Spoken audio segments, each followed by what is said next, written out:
Mas vamos orar então para a gente dar início a nossa EBINE de hoje. Pai, nós queremos te agradecer, ó Deus, por mais esse dia de vida, ó Deus, e por todo o teu cuidado para conosco. Ó Deus, queremos te agradecer porque o Senhor tem estado presente conosco, conforme o Senhor nos prometeu, ó Pai.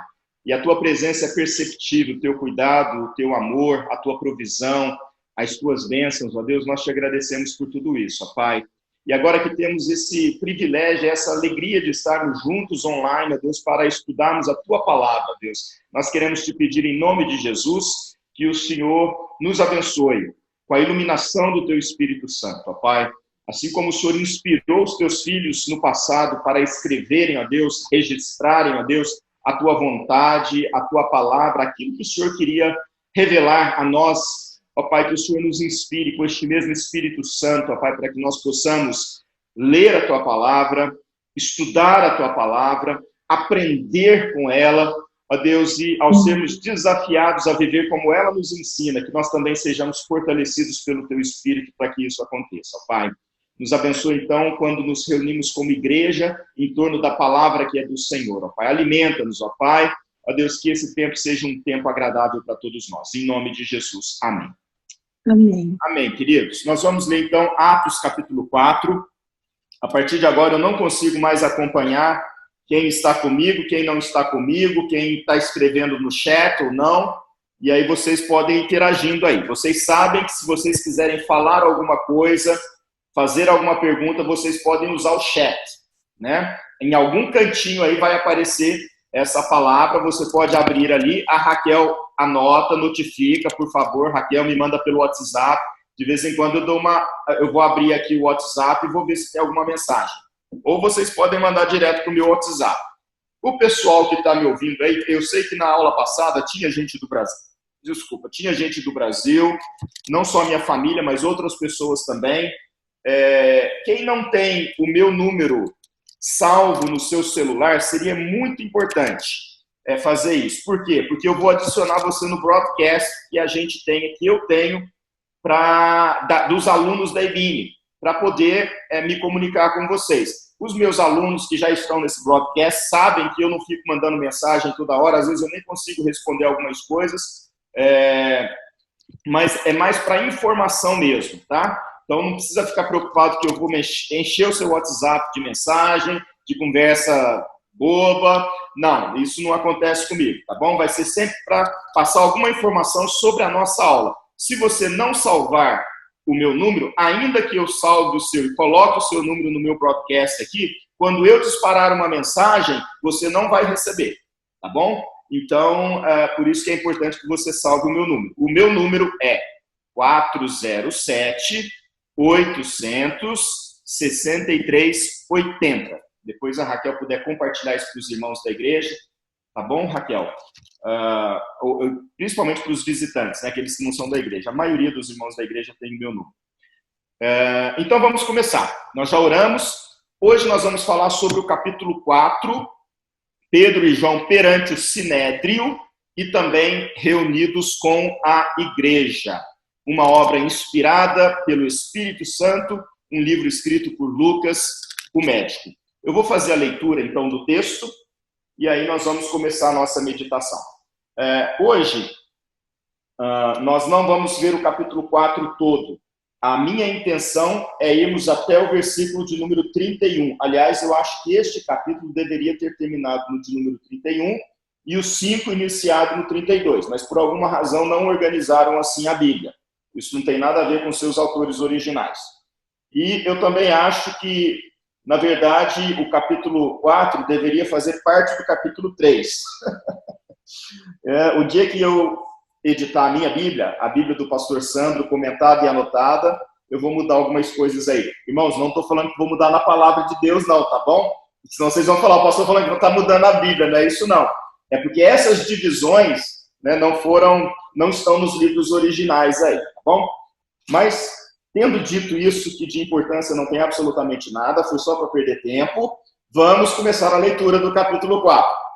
Falavam eles ainda ao povo quando sobrevieram os sacerdotes, o capitão do templo e os saduceus, ressentidos por ensinarem eles o povo e anunciarem em Jesus a ressurreição dentre os mortos. E os prenderam, recolhendo-os ao cárcere até ao dia seguinte, pois já era tarde. Muitos, porém, dos que ouviram a palavra a aceitaram, subindo o número de homens a quase 5.000. No dia seguinte, reuniram-se em Jerusalém as autoridades, os anciãos e os escribas, com o sumo sacerdote Anás, Caifás, João, Alexandre e todos os que eram da linhagem do sumo sacerdote. E pondo-os perante eles, os arguíram: com que poder ou em nome de quem fizestes isto?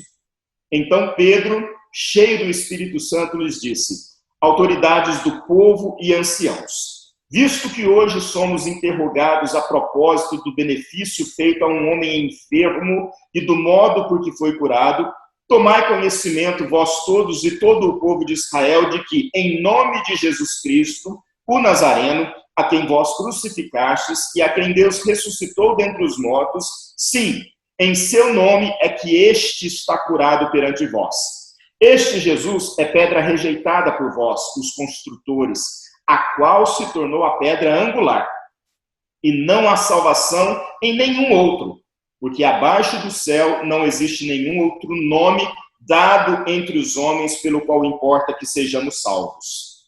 Ao verem a intrepidez de Pedro e João, sabendo que eram homens iletrados e incultos, admiraram-se e reconheceram que haviam eles estado com Jesus. Vendo com eles o homem que fora curada, nada tinham que dizer em contrário, e mandando-os sair do sinédrio, consultavam entre si, dizendo: que faremos com estes homens? Pois, na verdade, é manifesto a todos os habitantes de Jerusalém que um sinal notório foi feito por eles, e não podemos negar.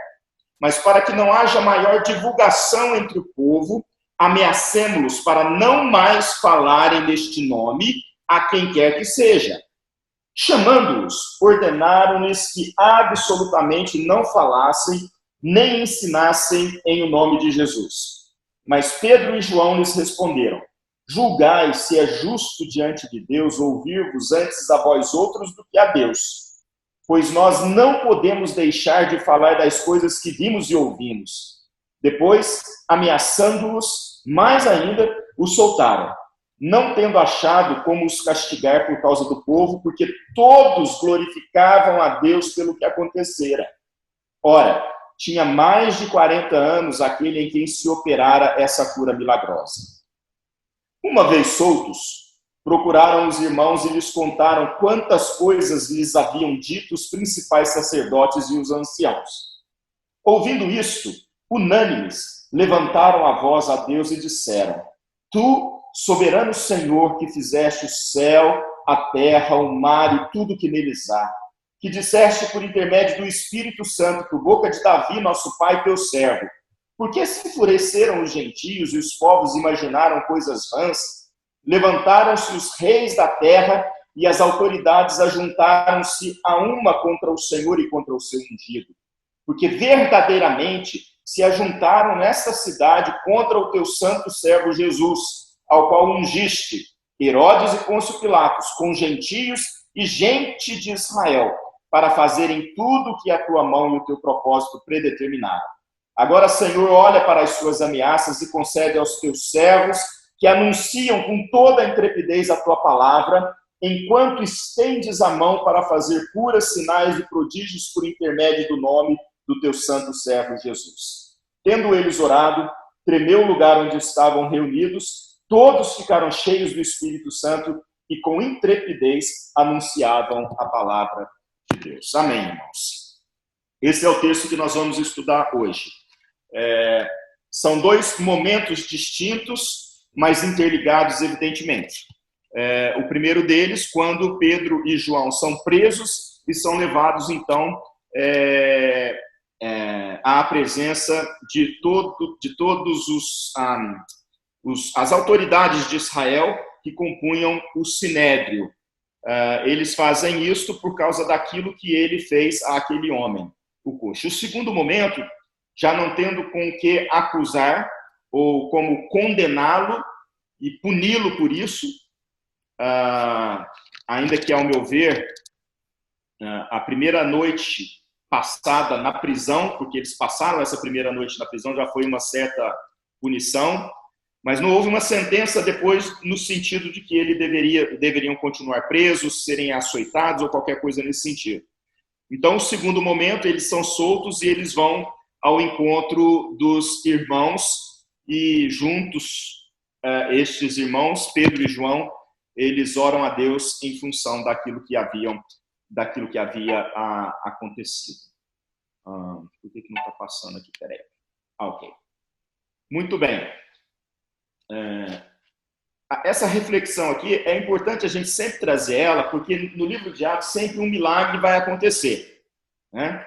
Então, é só para esclarecer que o milagre não precisa acontecer sempre do mesmo jeito. O milagre pode acontecer de diversas maneiras. Então, o que a Escritura descreve como acontecido a outros não precisa necessariamente acontecer conosco. Porém, do que nos é prometido, devemos nos apropriar. E o que nos é ordenado, devemos obedecer. Amém. Pedro e João presos, o contexto. Olha, eu comentei com vocês no início que, para mim, deveria ser um capítulo só, o capítulo 4 e o capítulo 3. E aqui eu explico isso daqui. O capítulo 4 de Atos, ele é a continuação do episódio descrito no capítulo 3. Não há uma mudança de assunto, então esse tudo faz parte de um contexto só. A gente chama isso de contexto próximo. Então, dessa forma, é importante a gente recapitular o que aconteceu no capítulo 3. E o que aconteceu no capítulo 3? O fato é que um homem coxo com mais de 40 anos foi curado. E isso foi um milagre. Isso aconteceu de uma vez só. Isso aconteceu de imediato a partir da liberação de uma palavra dada pelos discípulos de Jesus, que eram Pedro e João. Eu chamo esses dois agora de os agentes da cura. Ou seja, Pedro e João foram os agentes dessa cura quando foram ao templo orar na hora nona, como de costume. A fonte da cura, de onde veio o poder para que essa cura acontecesse. Como vimos na aula passada, e os próprios Pedro e João declararam isso quando as pessoas ficaram atônitas ao ver aquele homem curado. O que vocês estão olhando atônitos? Como se nós tivéssemos feito isso pelo nosso próprio poder. Ou seja, eles não fizeram pelo poder que eles tinham.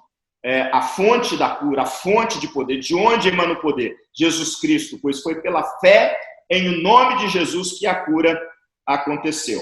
Nós estamos apenas recapitulando. Diante disso, Pedro aproveita a oportunidade e se dirige ao povo para explicar o que havia acontecido diante da perplexidade do povo. Então, a primeira coisa que ele vai fazer é redirecionar os olhos das pessoas para Jesus Cristo. Nós temos uma mania muito comum de olhar para o nosso líder ou para algumas pessoas que inspiram a nós a partir do seu comportamento, da sua inteligência, a partir do seu dom, etc. e tal, e quase que endeusá-los, indiretamente, evidentemente. Pedro, ele não quis para si a glória daquilo que havia acontecido, e ele redireciona as pessoas. Eu não fiz nada, nós não fizemos nada, nós não podemos fazer nada, mas é Jesus. Então, olhemos todos para Jesus. Ele mostrou que somente a fé em nome de Jesus Cristo pode operar milagres. Não existe milagre que possa ser feito a não ser no nome de Jesus Cristo. Ensinou-nos que o poder vem de Jesus, vem dele, mas as mãos para operá-lo são dos seus discípulos. Então, há uma grande diferença em eu fazer um milagre ou eu fazer o milagre em nome de Jesus. Se eu fosse capaz de fazer um milagre, é porque o poder, porque eu sou detentor de um poder. Mas eu não sou detentor de um poder, eu sou instrumento nas mãos daquele que detém o poder. E quando eu faço em nome dele, é porque ele me deu a autoridade, me deu o poder de representá-lo nessa ação de realizar. Então, o poder vem de Jesus, mas as mãos para operá-lo são dos seus discípulos. Muito bem. Eu recebi uma mensagem aqui agora que a nossa reunião não vai ser interrompida. É isso, Raquel?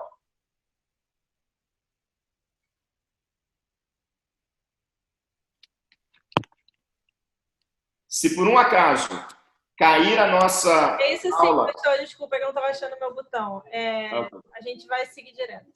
Vai seguir direto. Então tá bom. Mas just in case, se por acaso cair, por causa do Zoom, nós temos uma linha que a gente pode seguir direto sem interrupção. Porém, por causa da demanda, muita gente usando, às vezes eles não conseguem, a plataforma não suporta e cai.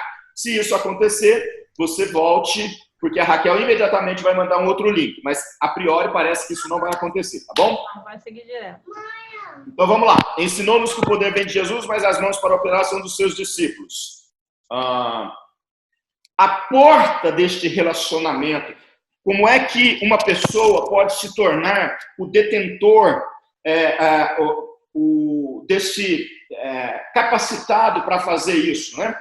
A porta desse relacionamento e dessa comunhão com Jesus é o arrependimento e a conversão. Por isso Pedro anunciou àqueles homens: arrependei-vos e convertei-vos. Essa foi a mensagem dele na explicação para aquelas pessoas.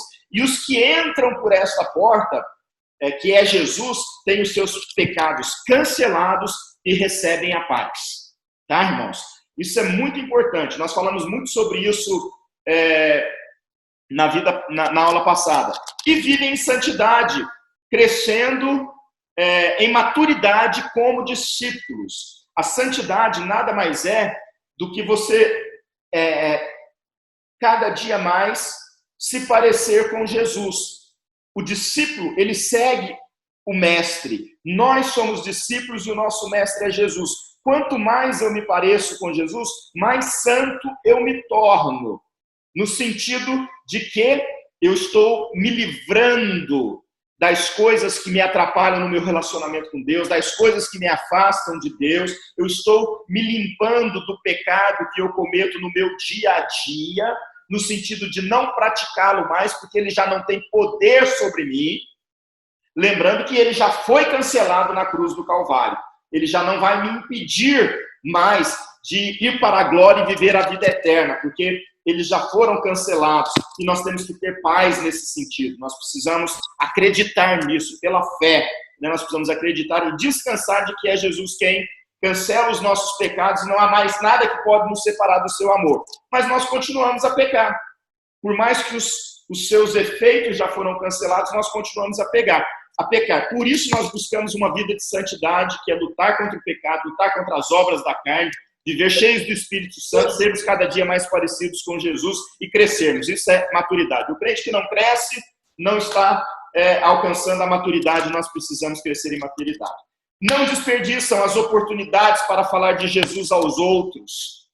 Pedro, ele viu a perplexidade daquelas pessoas por causa do milagre. O milagre, então, serviu de pretexto para ele lançar o texto, ou seja, lançar a palavra e evangelizar todas aquelas pessoas ali. Muito bom. Em um contexto mais amplo, e eu sempre preciso trazer essa memória de vocês, nós não podemos esquecer o seguinte. Agora eu estou falando num contexto amplo. Se o contexto remoto, imediato, é o contexto da cura do coxo, para a gente entrar agora de uma vez por todas no capítulo 4, a gente tem que lembrar ainda que o Espírito Santo tinha sido enviado conforme relato no capítulo 2 e conforme a promessa de Deus, que todos os discípulos de Jesus ficaram cheios do Espírito Santo.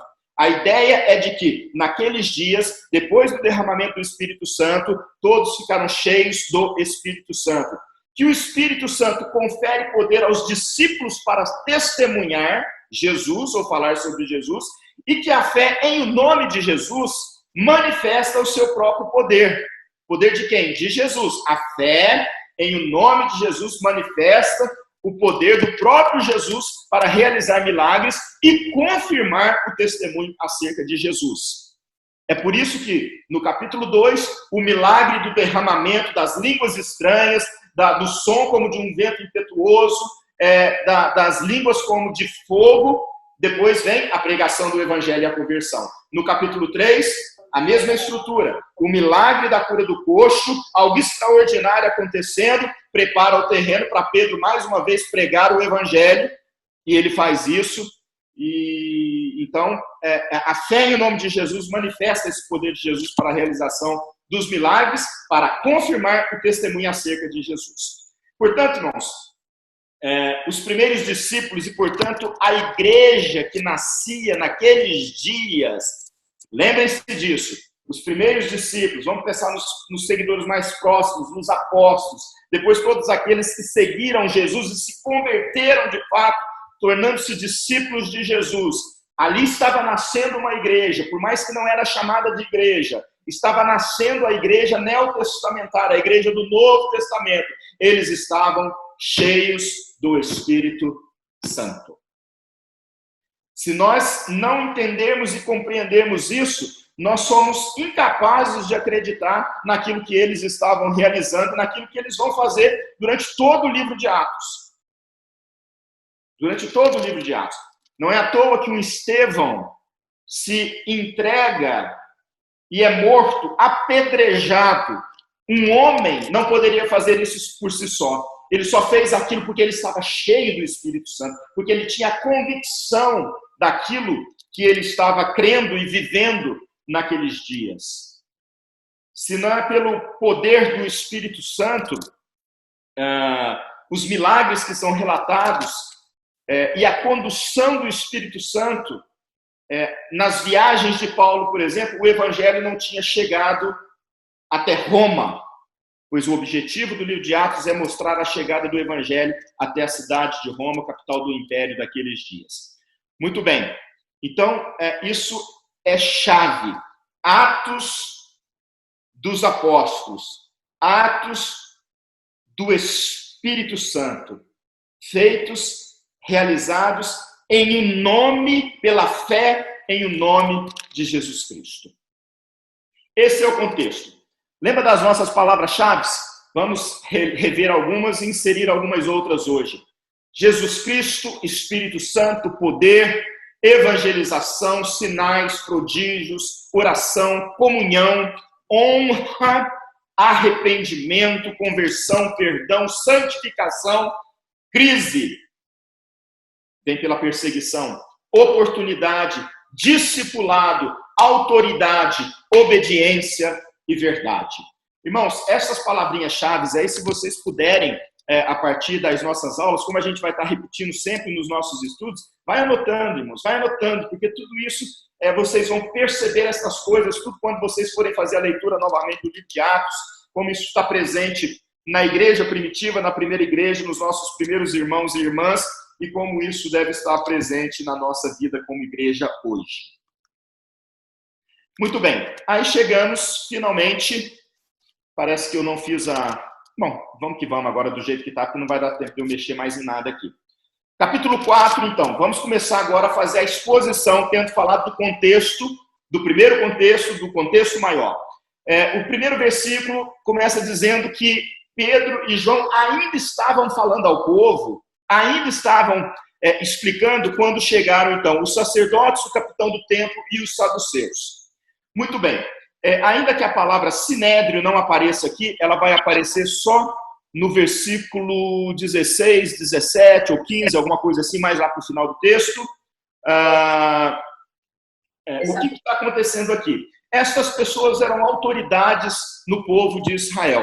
Os sacerdotes, o capitão do templo, os saduceus, mas tinham outros, os anciãos, os próprios fariseus, e todos esses grupos que organizavam, de certa forma, a vida religiosa e a vida do povo de Deus, a vida de Israel.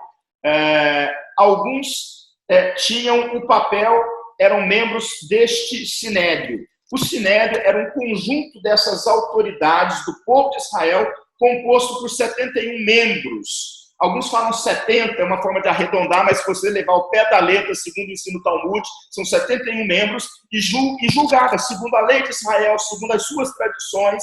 O próprio Jesus também passou pelo sinédrio. Para a gente ser mais específico, existia o pequeno sinédrio, composto por 23 dessas autoridades que podiam estar presentes em pequenas cidades, mas em Jerusalém, e para ser mais preciso, o sinédrio se reunia no templo de Jerusalém, era chamado Grande Sinédrio. Normalmente, quando a Bíblia fala no sinédrio, ele está se referindo ao Grande Sinédrio, que é esse grupo maior que devia tomar decisões importantes, que deveria julgar, que deveria analisar casos concernentes à vida do povo, baseado na lei, baseado nas tradições. Muito bem. Então, estes homens se aproximam de Pedro e João naquele momento em que eles estão explicando ao povo, aos israelitas, aquilo que havia acontecido. E o texto diz no versículo 2 que eles estavam, olha só, ressentidos. Ressentidos. Eles assistiram o que estava acontecendo e imediatamente o seu coração, no seu íntimo, eles ficaram ressentidos. A ideia aqui é que eles sentiram inveja de Pedro e João. Ora, esses grupos eram aqueles que ensinavam as pessoas, tinham as suas ideias, tinham a sua interpretação própria das escrituras, e de repente eles olham e tem dois homens incultos, iletrados, cercados por uma multidão e querendo aprender, e querendo explica-nos. Ou seja, esse papel pertenciam a eles, e não a Pedro e João. Então eles ficam com inveja, ressentidos por quê? O versículo diz, ressentidos por ensinarem eles o povo. Primeiro, eles estavam tomando o lugar daqueles que de fato deveriam ensinar. E isso não poderia acontecer, como eu acabei de explicar. Eles eram os doutores, eles eram os conhecedores da lei, os conhecedores das tradições. Mas agora duas pessoas simples, dois discípulos de Jesus simples, homens incultos, estão ensinando. E o texto continua dizendo que sentidos por ensinarem eles o povo e anunciarem em Jesus a ressurreição dentre os mortos. Por que eles ficam sentidos? Porque eles estavam ensinando, porque os discípulos ensinavam em Jesus a ressurreição dos mortos. Porque os saduceus, diferente dos fariseus, eles não criam na ressurreição dos mortos. Então, primeiro, eles veem esses homens ensinando, já ficam com ciúmes. Além de ensinar o que não era papel deles, e sim dos saduceus, dos fariseus, das demais autoridades, eles estavam ensinando algo que particularmente os saduceus não acreditavam de maneira alguma, que era a ressurreição dentre os mortos, ou a ressurreição dos mortos. Desta forma, se os fariseus foram oposição direta à pessoa de Jesus Cristo, e nós, quando fizemos aí os 3 anos da vida de Jesus, nós lemos e entendemos isso. Os fariseus, eles contestaram demais, eles perseguiram demais, e eles também foram alvos da crítica dura de Jesus, do conflito de Jesus, por causa da religiosidade, por causa da hipocrisia, etc. Os saduceus se levantaram fortemente contra os apóstolos e seus ensinos, sobretudo no que tange a doutrina da ressurreição dos mortos, porque eles não criam na ressurreição dos mortos. Seu Lima entrou aí agora, bem-vindo, apareceu aqui para mim. Muito bem. Qual que é o resultado disso? Passamos já por 4 versículos aí do primeiro capítulo, do capítulo 4 de Atos. Vem o versículo 5, versículo... não, ainda estamos nos primeiros 4 versículos. Versículo 3. Os resultados imediatos e aparentemente contraditórios. Versículo 3. Pela primeira vez na história da igreja, um cristão ou um discípulo de Jesus foi de fato preso ou perseguido. Inicia-se aqui a perseguição aos cristãos. O versículo diz que prenderam, recolhendo-os ao cárcere até o dia seguinte, pois já era tarde. Mas ao mesmo tempo em que o primeiro pregador, ou os 2 primeiros pregadores do evangelho, depois de Jesus, evidentemente, né? Jesus pregou a si mesmo, mas agora vem seus discípulos pregando a mensagem de Jesus.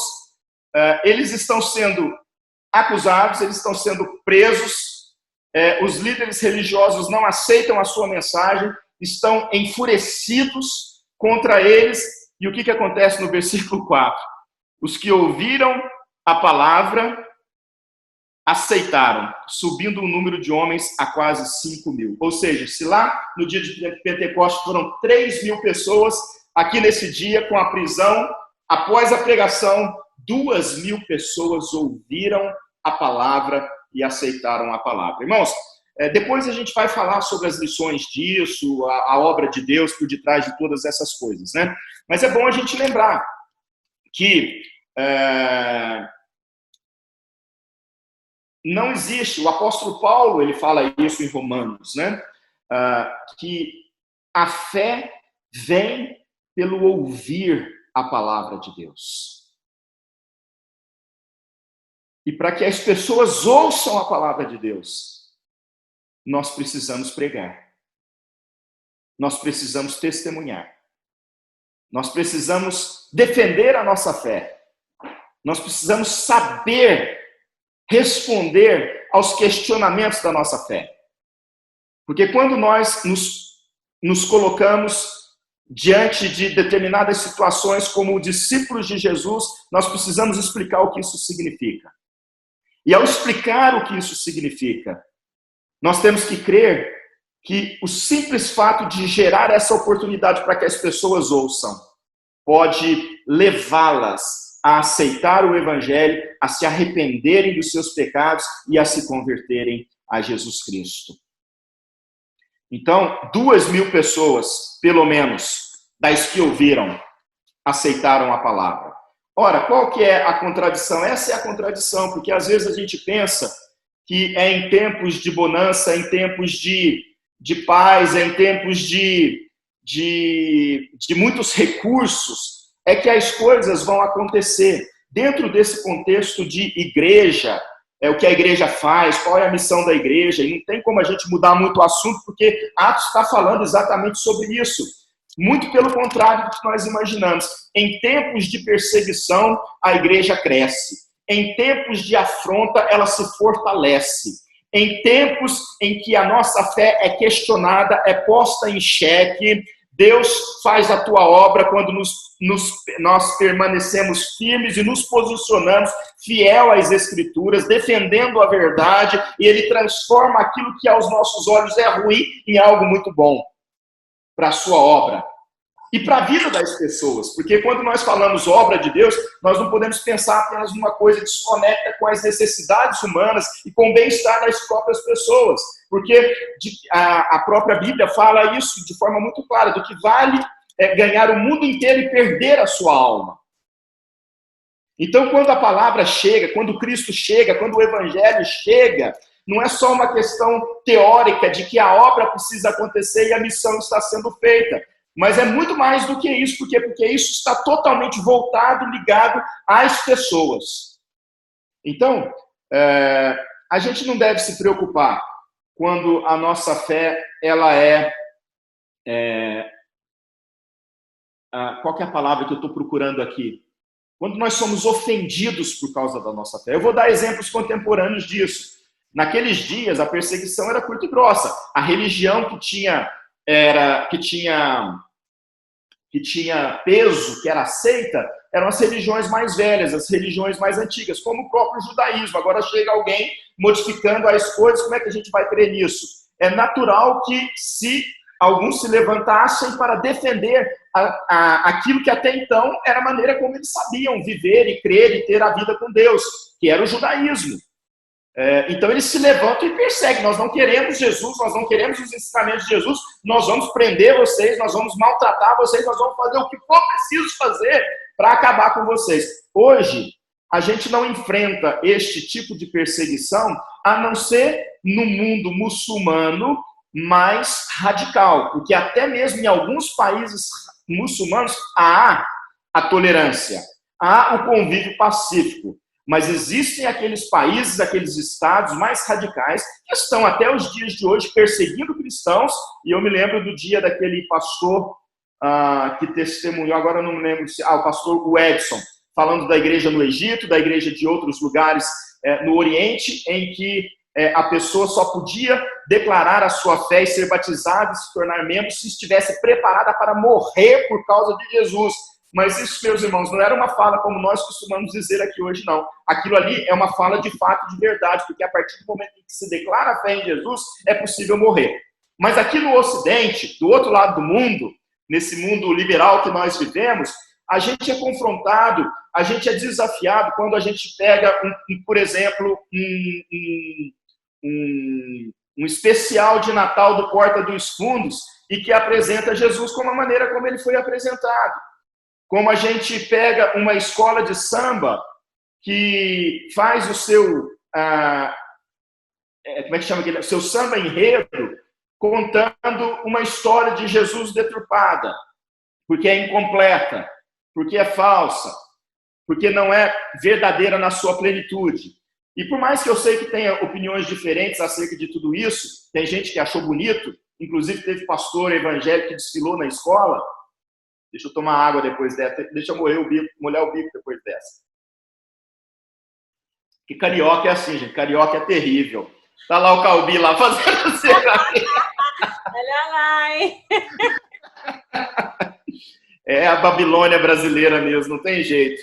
Ainda bem que vocês foram alcançados no meio dessa Babilônia pelo poder de Jesus, irmãos. Em nome de Jesus, glória a Deus. Então, assim, essa perseguição, ela acontece de forma muito indireta, né? De forma muito indireta. Mas ela acontece, ela está presente nos dias de hoje. A nossa fé é contestada e nós precisamos estar preparados. Quando nós falamos da nossa fé, quando nós defendemos a nossa fé, quando nós acusamos aquilo que está de errado no presente mundo como voz profética e como voz de Deus, como ensinamentos bíblicos, nós estamos dando às pessoas a oportunidade para que elas ouçam a mensagem do Evangelho e se convertam ao Senhor Jesus. Posso ouvir um amém aí, irmãos? Amém. Amém. Amém. Lembra do aplauso do surdo? Amém. Assim, ó. Então, o amém vai ser assim, ó. Ou assim. Tá ótimo. Muito bem, irmãos. Vamos seguir, então. Porque qual que é... A gente continua aí no capítulo 4. Vem o julgamento. Ou seja, no dia seguinte, versículo 5, né, no dia seguinte, reuniram-se em Jerusalém as autoridades, os anciãos, os escribas. E então, fizeram a seguinte pergunta: com que poder ou em nome de quem fizestes isto? Isso está no versículo 7. Essa é a pergunta. Ora, aqui tem algo muito interessante acontecendo, irmãos. Esta é a única pergunta que estes homens poderiam fazer, numa tentativa de desequilibrar os discípulos de Jesus, Pedro e João, numa tentativa de achar neles alguma resposta que seria considerada por eles uma blasfêmia, e então condená-los à morte, a açoites ou qualquer outro tipo de punição. Por quê? Porque o que diferencia esse momento aqui é que eles não tinham argumentos nenhum para acusá-los, porque, de fato, aquele homem estava curado. E durante a leitura do texto, vocês perceberam, lá no versículo 17, no versículo 16 diz: que faremos com estes homens? Pois, na verdade, é manifesto a todos os habitantes de Jerusalém que um sinal notório foi feito por eles. Ou seja, o homem foi curado, o homem estava ali com eles, ele era a prova incontestável de que Pedro e João não eram charlatões, eles não eram pessoas enganadoras, eles não eram mentirosos, todos eles conheciam aquele homem, 40 anos de idade, coxo de nascença, dependia das pessoas, das suas ofertas, das suas esmolas, etc. e tal. Era fato concreto. E aquilo não podia ser negado por ninguém. Então eles fazem a seguinte pergunta: com que poder ou em nome de quem fizestes isto? O isto significa, está feito. Isso todo mundo viu. Nós não podemos concordar. Agora nós queremos saber com que poder ou em nome de quem vocês fizeram isso. E Pedro, então, ele vai responder a esta pergunta. Tá certo? Aqui nós estamos como se fosse numa primeira audiência uma audiência para pôr às claras os fatos e, quem sabe, abre-se esse processo e se condena de fato, né? Eu coloquei o julgamento aí só para ter um tchanzinho aí no nosso forma de entender o que estava acontecendo. A primeira coisa, irmãos, ele estava preso, Pedro estava preso, Pedro preso, mas ele estava cheio do Espírito Santo. Irmãos, não importa a condição que nos encontramos, Não importa onde nós estamos.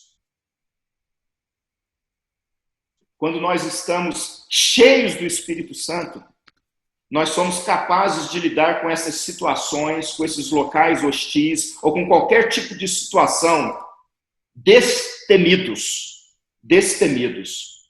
Pedro, ele estava diante do sinédrio, das autoridades máximas de Israel, da cúpula de Israel, que às vezes, inclusive, distorcia a lei para conseguir aquilo que eles queriam fazer. Mas ao contrário de se calar diante destes homens poderosos e que poderiam, de alguma forma, determinar a sua morte, ele se levanta, cheio do Espírito Santo. E ele parece-me que sai da posição do réu e se torna o acusador daqueles que eram juízes, daqueles que eram as autoridades. E ele vai fazer isso no seu discurso, na sua resposta, porque ele estava cheio do Espírito Santo. O versículo 9 diz assim: visto que hoje somos interrogados a propósito do benefício feito a um homem enfermo e do modo que foi, como foi curado. Olha só que coisa interessante. Ele estava preso, sendo interrogado com a possibilidade de ser condenado e culpado por causa do quê? Por causa porque ele fez um bem a uma pessoa. Porque ele faz um bem a uma pessoa. Ele estava convicto de que havia feito o benefício, ou seja, que havia feito aquilo que precisava ser feito no momento em que foi feito, da forma como foi feito. Vocês estão entendendo isso, irmãos? Porque nem sempre vamos ser aplaudidos, inclusive quando em nome de Jesus ou por causa de Jesus nós decidimos fazer a coisa certa. Ainda que essa coisa seja algo muito bom para a igreja, para os nossos amigos, para a nossa família, nem sempre seremos aplaudidos, às vezes seremos julgados e até mesmo condenados, mesmo quando estamos fazendo a coisa certa. O importante dizer é que quando nós estamos cheios do Espírito Santo, nós somos levados e conduzidos a fazer a coisa certa, porque Deus nos dirige com o seu Espírito a fazer a coisa certa, e quando pessoas que não estão cheias do Espírito Santo contestam a nossa atitude, nós nos sentimos fortes, porque nós temos convicção de que fizemos aquilo que Deus nos separou e determinou que fizéssemos.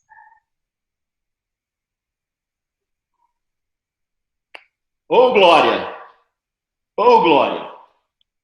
Ele declara, então, ter feito em nome de Jesus o Nazareno. Versículo 10. Tomai conhecimento vós todos e todo o povo de Israel, de que em nome de Jesus Cristo, o Nazareno, a quem vós crucificastes e a quem Deus ressuscitou dentre os mortos, sim, em seu nome é que este está curado perante vós. São 3 afirmações no versículo 10. Primeiro, mais uma vez, ele não toma para si a glória que não pertence a ele.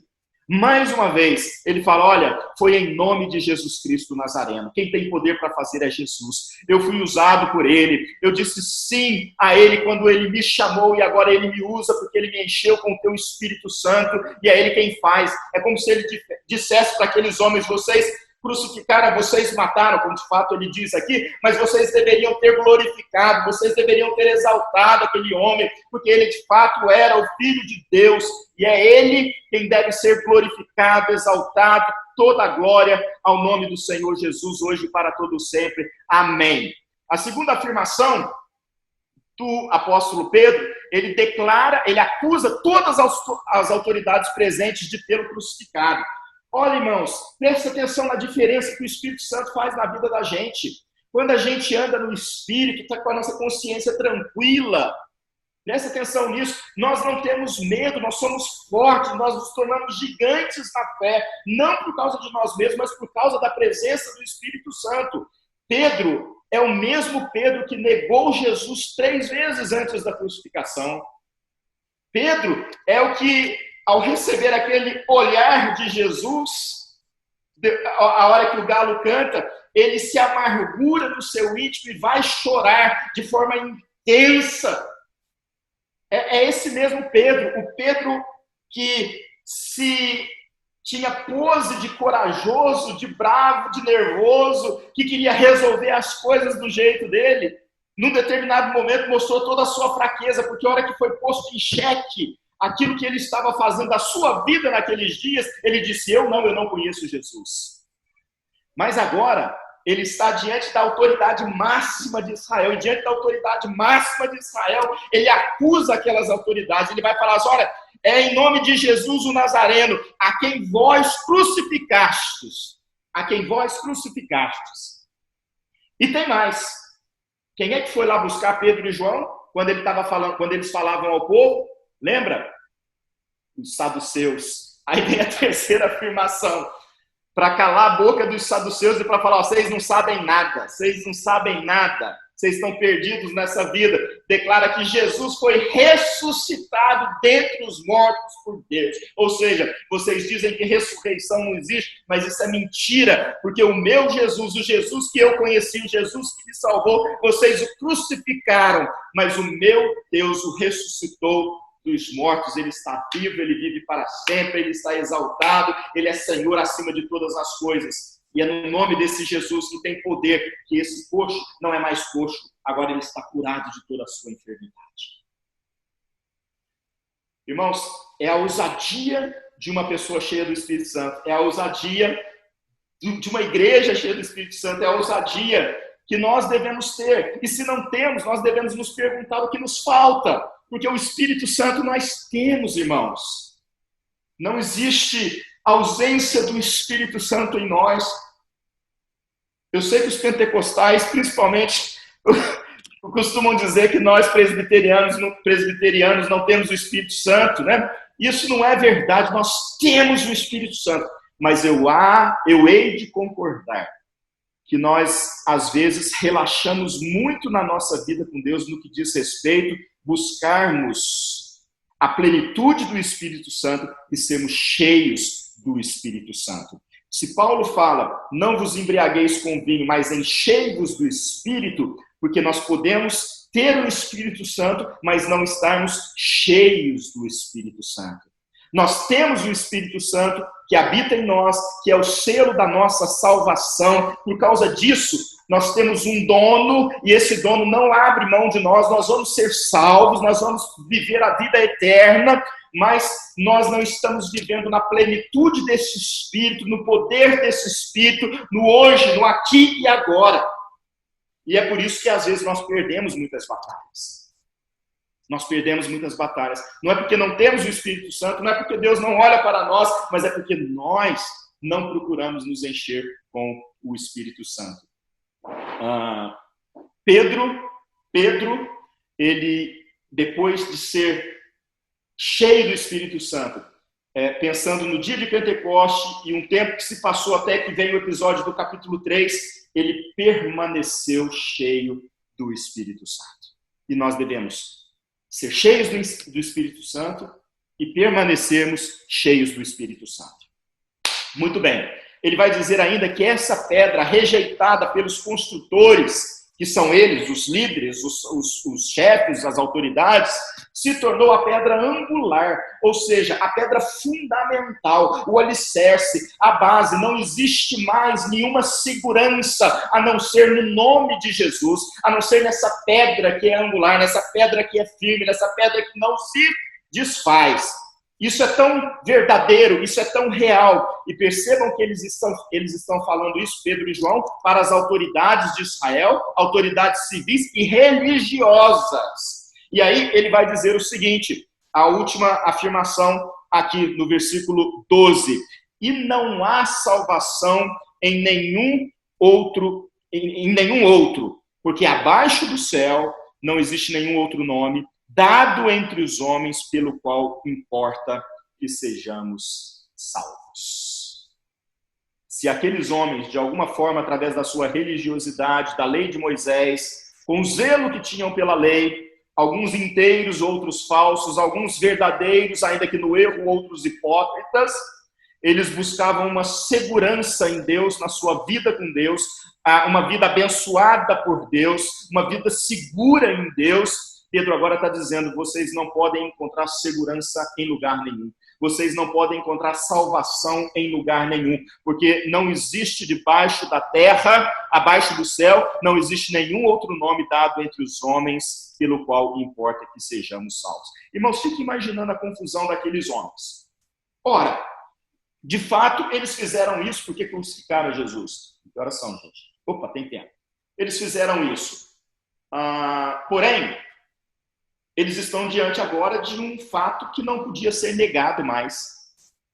O homem estava curado. O homem estava curado. E eles sempre ensinaram, defendiam que ninguém podia fazer cura, fazer milagres, fazer sinais e prodígios se Deus não estivesse com ele. A conclusão óbvia a se chegar aqui agora, se este homem foi curado e ninguém pode fazer, e ele de fato foi curado, nós não podemos negar isso, então de fato nós crucificamos o Filho de Deus. Nós erramos. Nós trocamos o inocente pelo culpado. Nós tiramos Barrabás, enquanto na verdade Jesus Cristo deveria ter sido solto. Mas evidentemente nós já falamos sobre isso, que havia a determinação e o propósito de Deus diante disso. Quem sabe, neste dia, houve uma oportunidade de salvação para essas pessoas, que não aparece relatado aqui no capítulo 4, mas pelo menos ouviram mais uma vez a pregação do Evangelho. Queridos, e aí? Vamos seguir aqui para o próximo slide. O julgamento em si. As duas contestações inegáveis por parte do Sinédrio a partir da defesa de Pedro. No versículo 13 é que, de fato, Pedro e João, eles falavam com tanta intrepidez, com tanta ousadia, com tanta propriedade, com tanta autoridade, porque essa é a ideia de intrepidez de Pedro e João. Como aqueles homens sabiam que eles eram iletrados e incultos, eles se admiraram.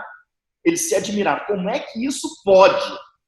Em outras palavras, eles possivelmente lembraram dos ensinamentos, da maneira como Jesus ensinava. E os evangelhos registraram que Jesus ensinava às multidões como quem tinha autoridade. Então agora, esses homens olham para Pedro e João e veem em Pedro e João a própria pessoa de Jesus. E aí eles vão reconhecer, assim como Jesus tinha ousadia, tinha autoridade, falava daquele jeito, fazia os nossos cabelos embranquecerem, estes homens também. De fato, eles haviam estado com Jesus. Então, o que eles estavam falando de que a cura era em nome de Jesus, na fé em o nome de Jesus, era isso que tinha de fato acontecido.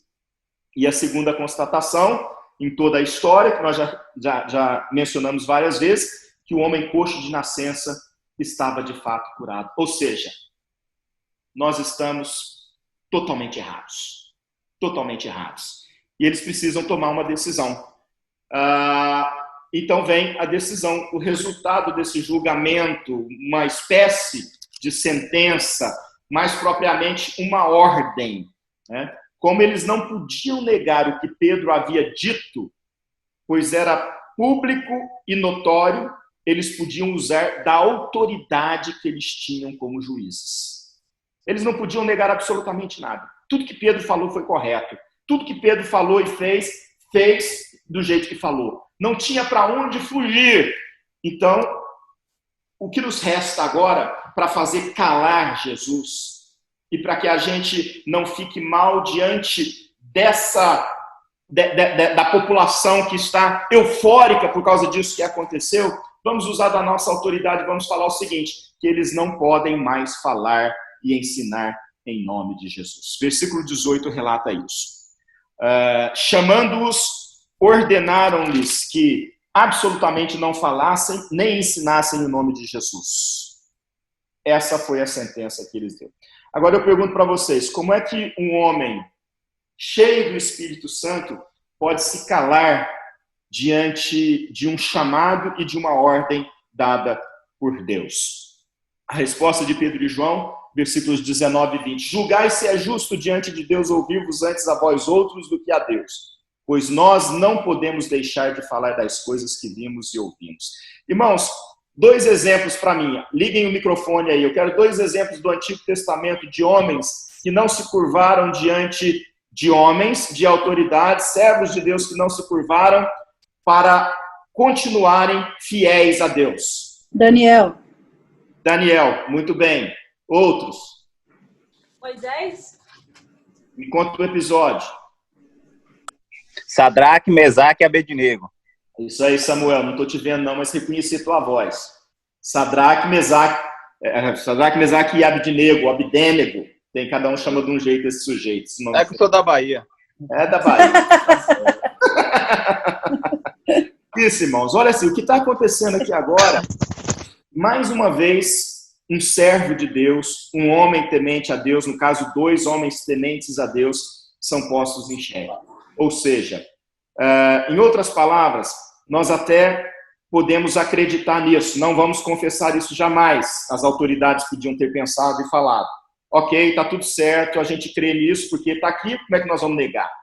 Né? Vocês não são poderosos, vocês não são Deus, então fizeram em nome de Jesus, ele está curado mesmo, vocês estão falando que foi em nome de Jesus, nós não podemos fazer, mas a partir de hoje vocês não falam no nome de Jesus. Aqui se institui, mais uma vez, o conflito entre obedecer a Deus e obedecer às autoridades. Queridos, isso é uma coisa que nós discutimos. Pedro vai falar sobre isso, Paulo também fala sobre a questão da autoridade. Né?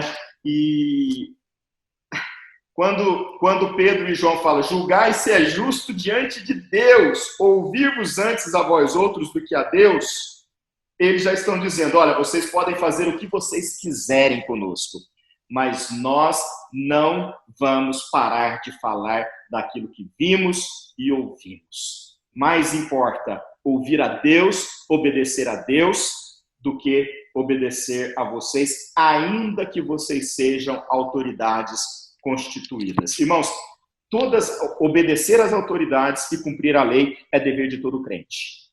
É dever de todo crente.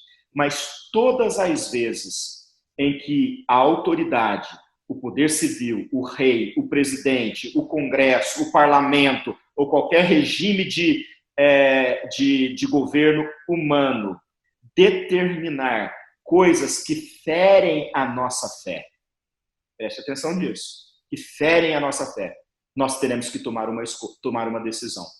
Se nós seremos fiéis a Deus ou se nós obedeceremos às autoridades. Neste caso, desobedecer às autoridades por causa da nossa fidelidade a Deus não constitui pecado. Não constitui pecado. Muito bem. Quais foram as atitudes de Pedro e João soltos pelo silêncio? Vocês estão comigo, irmãos? Levanta a mãozinha assim. Amém. Então vamos lá. Eu sei que o tempo está passando, mas é muito conteúdo, a gente precisa passar por eles, né? Vamos pensar nas atitudes de Pedro e João quando eles foram soltos. E aí a gente entra no parágrafo seguinte, que é a partir do versículo 23. Primeiro, procuraram os irmãos para lhes contar o que havia acontecido. Irmãos, crente, quando enfrenta problema, crente, quando tem dificuldade, procura crente. Não procura quem não é crente. Primeiro é crente. Seja para um aconselhamento pastoral, seja para uma conversa com outro irmão da igreja que você tenha confiança. Quando nós temos que lidar com problema, nós temos que lidar com crente, resolver os nossos problemas dentro do nosso ambiente. Se isso é possível. E eu creio que muitas das vezes é possível resolver essas questões. Eu já vi, e aí eu vou falar, eu já presenciei o pastor Wesley agindo como um juiz diante de situações entre 2 irmãos que envolviam business. E eu já vi e ouvi isso em 2 vezes, em que irmãos foram levados a perdoar mediante a palavra pastoral, mediante o conselho de Deus, abrindo mão de um possível direito que talvez teria ou não na justiça. Eu sei que isso é muito complicado, principalmente quando eu tenho advogados aí me assistindo, mas o detalhe é simples, irmãos. O que a gente está falando aqui é que existe sabedoria no meio do povo de Deus. Existe sabedoria na palavra de Deus. E essa sabedoria nos ajuda nas nossas lutas e nas nossas dificuldades. Pedro e João, depois que eles viveram tudo aquilo, o que eles fizeram, foram para a igreja para contar para a igreja tudo que havia acontecido, para relatar que foram presos, que receberam uma ordem. E para o que nós vamos fazer? Nós somos juntos no mesmo barco, nós somos um só corpo, uma só fé, uma só família, um só Deus, um só coração. Então, crente procura crente. Crente, quando está com problema, vai para a igreja buscar a solução desse problema. Vai para a igreja. Ah, pastor, mas o meu problema tem que ser com o médico. É coronavírus. Irmãos, Deus abençoa o médico e elimina o coronavírus. Mas a primeira coisa tem que buscar em Deus. E é na igreja que essas coisas acontecem.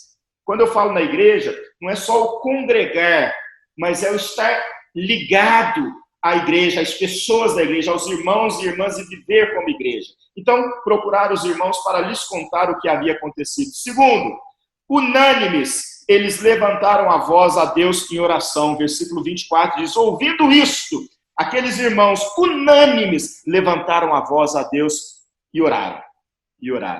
Irmãos, a oração, daqui a pouco eu vou falar mais sobre a oração, mas é o instrumento mais poderoso utilizado por esses nossos primeiros irmãos crentes no Senhor Jesus e continua sendo depois de todo esse tempo. Hoje nós vivemos um tempo em que nós temos muitos recursos. Olha que maravilha, nós estamos fazendo estudo bíblico aqui agora, através da internet, através de um aplicativo chamado Zoom, é muita bênção. Nós temos condições de produzir arte bonita na hora do culto, para tanger ao Senhor com arte, como diz o Salmo 33. Nós temos pessoas capazes, formadas em determinadas áreas, que podem agregar na nossa igreja, com a capacidade que tem de ensinar em diversas áreas. Quantas palestras nós já tivemos na nossa igreja por irmãos e irmãs que edificaram as nossas vidas em diversas áreas. Agora, não existe nenhuma arma mais poderosa para a igreja do Senhor Jesus, inclusive nos tempos da modernidade, da tecnologia, do que a velha e boa oração. Vocês estão entendendo isso? A medicina cura, mas Deus cura muito mais. A medicina não tem resposta para todas as enfermidades, mas Deus tem. E a medicina sem a bênção de Deus não consegue preservar a vida de ninguém. Mas Deus pode. Sem ou com a medicina. Nós não estamos combatendo, irmãos, a medicina, a ciência, os nossos... enfim, os irmãos sabem, né? O que nós estamos dizendo é que em meio a tantos recursos que dispomos hoje em nossas mãos, nós não podemos lançar fora a nossa arma poderosíssima de guerra, que é a oração.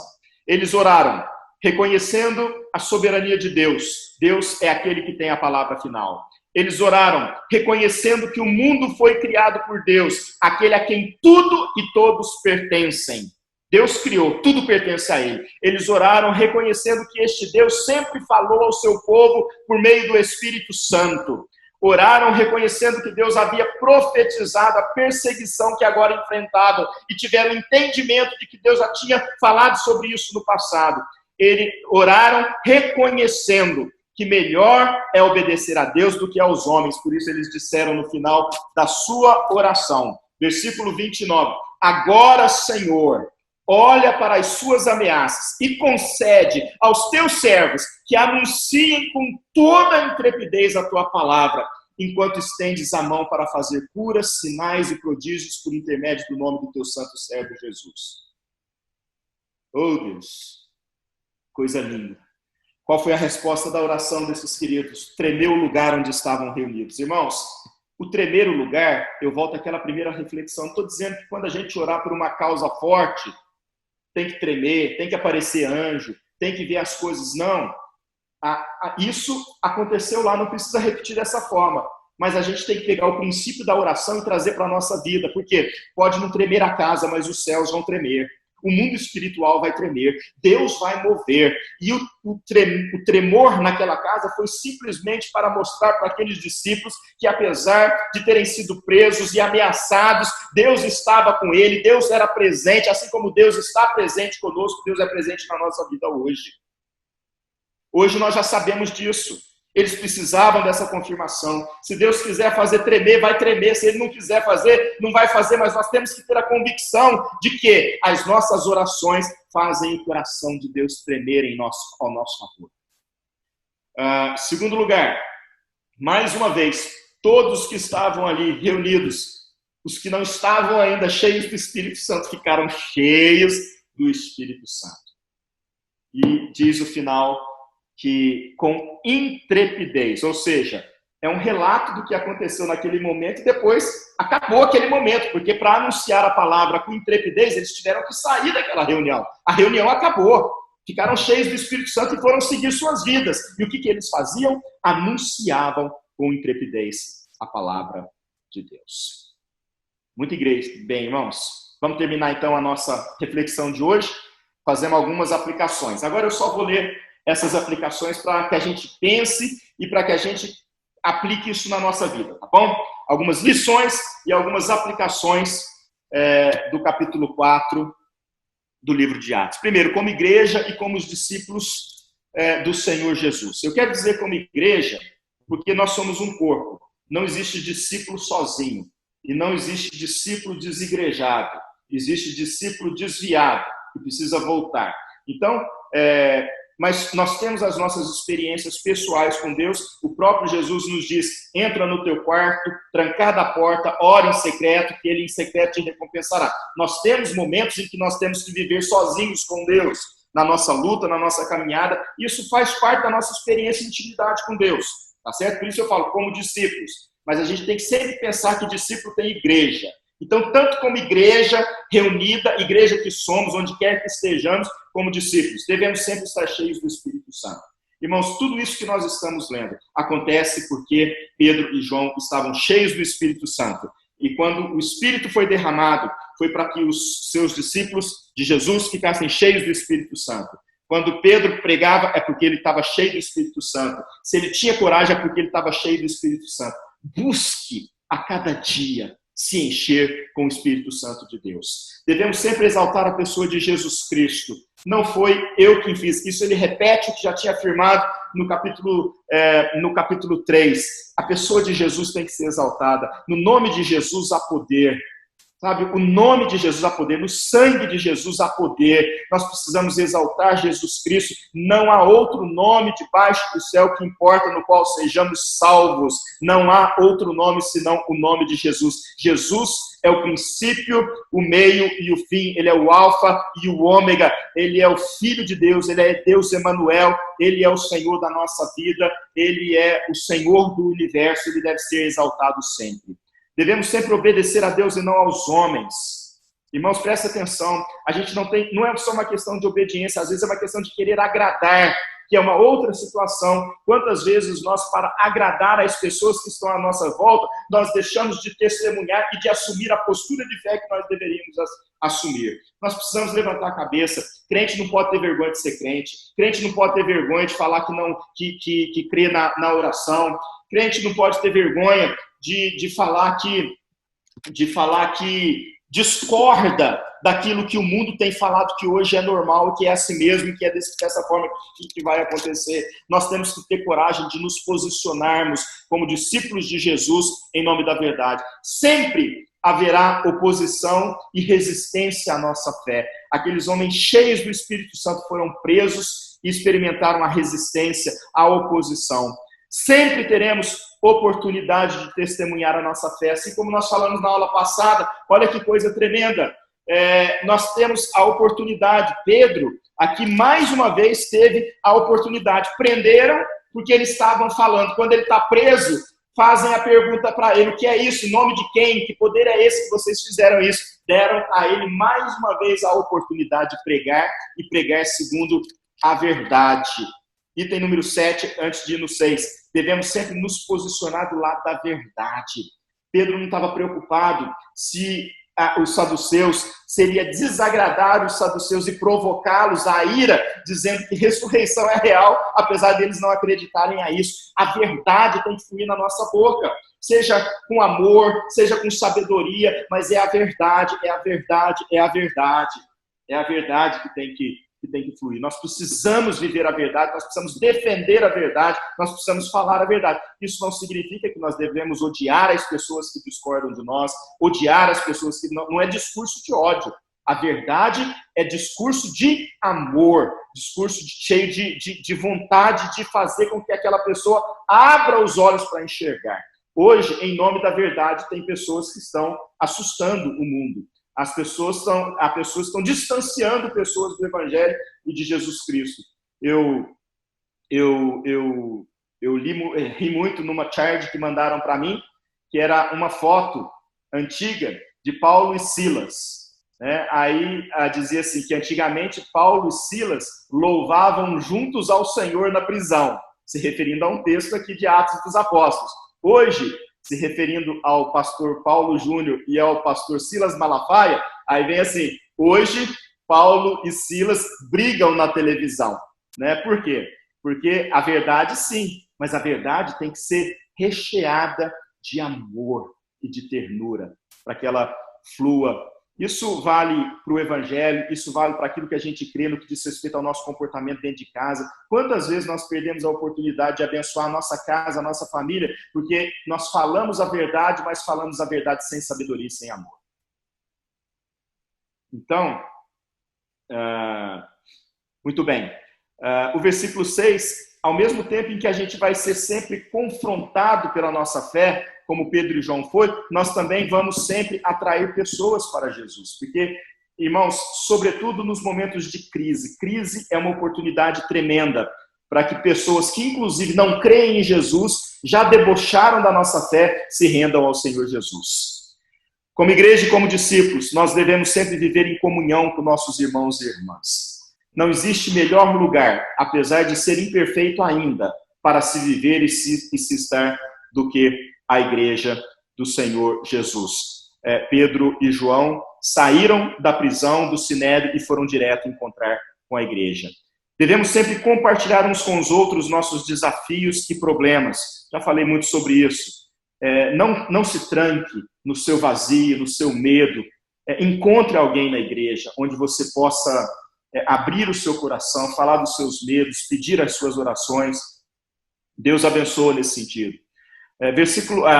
Aplicação 10. Devemos sempre nos unir em oração por uma causa, seja ela qual for, desde que seja de acordo com a vontade e a palavra de Deus. A oração foi sempre um fator de grande importância e origem de vitórias. Ore sempre, ore sozinho, ore acompanhado, ore em grupos, ore por telefone, ore na vigília, ore na igreja, ore na rua, ore no seu quarto, ore na sua casa. Simplesmente tenha vida de oração. E diante da grande missão de levar o Evangelho, enfrentando desafios e desafiadores, lembremos-nos que Jesus é quem nos chamou, nos enviou e nos capacitou por meio da presença e do poder do Espírito Santo. Como igreja e como discípulos, última aplicação. Nos dias atuais, diante da pandemia que enfrentamos, vamos crer que há poder no nome de Jesus, sim. Pela fé em o nome de Jesus, podemos vencer não somente esta, mas todas as pandemias da nossa existência. O mesmo Jesus que curou aquele coxo há de nos livrar. E se preciso for, nos curar. Enquanto isso, tenhamos em mente também que, em meio à perseguição e ordens contrárias à palavra de Deus, foi que a igreja se fortaleceu em oração, se encheu do Espírito Santo e foi igreja como igreja deve ser. Eu e você somos esta igreja hoje, sempre vitoriosos no Senhor e Salvador Jesus Cristo. Que a perseguição que se levanta, ou a pandemia que nos afronta, e que nos mostra que nós somos tão frágeis como a palha, como a erva. O vento leva, mata, seca debaixo do sol.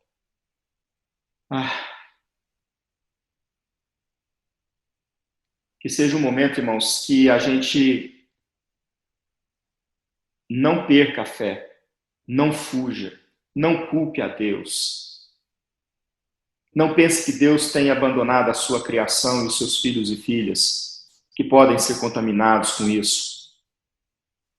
Mas que seja um momento onde nós possamos ser igreja como igreja deve ser.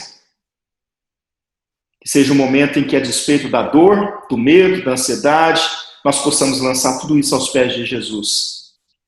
Sermos fortalecidos por Ele. E assim nós vamos crescer. Amanhã nós vamos estar mais fortes para enfrentar outras que, quem sabe, no futuro ainda teremos que enfrentar. Que Deus nos abençoe. Sejamos igreja como igreja deve ser.